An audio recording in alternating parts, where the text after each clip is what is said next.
At 10, I wanted fame. I had a comb and 2 Coke bottles, a tube of Brill cream. I barred a dog, one with mismatched eyes and a happy tongue, and I wanted to prove I was tough. In the alley, kicking over trash cans, a dull chime of tuna cans falling. I hurled light bulbs like grenades, and men teachers held their heads, fingers of blood lengthening, on the ground. I flicked rocks at cats, their goofy faces spurred with foxtails. I kicked fences. I shooed pigeons. I broke a branch from a flowering peach, and frightened ants with a stream of spit. I said, "Chale," in your face, and "No way, Daddy-o," to an imaginary priest, until Grandma came into the alley, her apron flapping in a breeze, her hair mussed, and said, "Let me help you," and punched me between the eyes. From the title, Behind Grandma's House by Gary Soto, one might expect a wholesome and sweet story about spending time at Grandma's.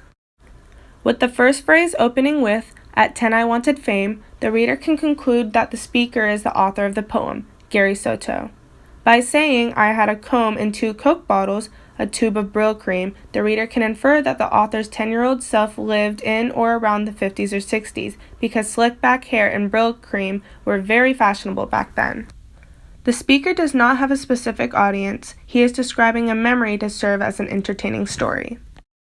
As a young kid, the speaker wanted attention. He believed he would obtain this by acting like a bad boy who caused trouble. His grandma did not agree with this behavior, so she punched him in the face to teach him to behave. The author uses a simile when he says, "I hurled light bulbs like grenades." This gives the reader the imagery of the little boy throwing the light bulbs as hard and fast as he could, as if they were going to explode. The author also uses a metaphor when he says their goofy faces spurred with foxtails. This creates an imagery of the cats when the rocks were thrown at them. After throwing rocks at cats, their hair will stick up because they are feeling threatened. Foxtails are pointy clusters of grass that will grow when the grass is long.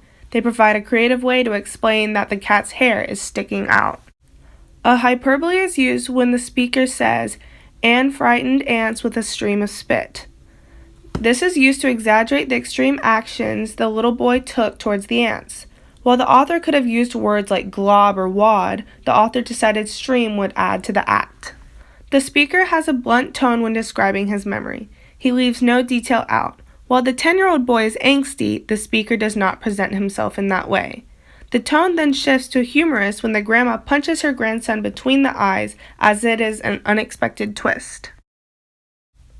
After reading the poem, the title, Behind Grandma's House, turns from what was expected, a wholesome story of spending time with Grandma in her backyard, to a story about what happens to a misbehaving boy when he goes against Grandma's wishes. The whole story is about a boy who changes his identity and rebels for attention and validation. He got a reaction from his grandma, but it was not what he was hoping for. The theme of the poem is based around the different problems a child faces while growing up. While this poem is humorous, it teaches the reader to be him or herself while still being respectful.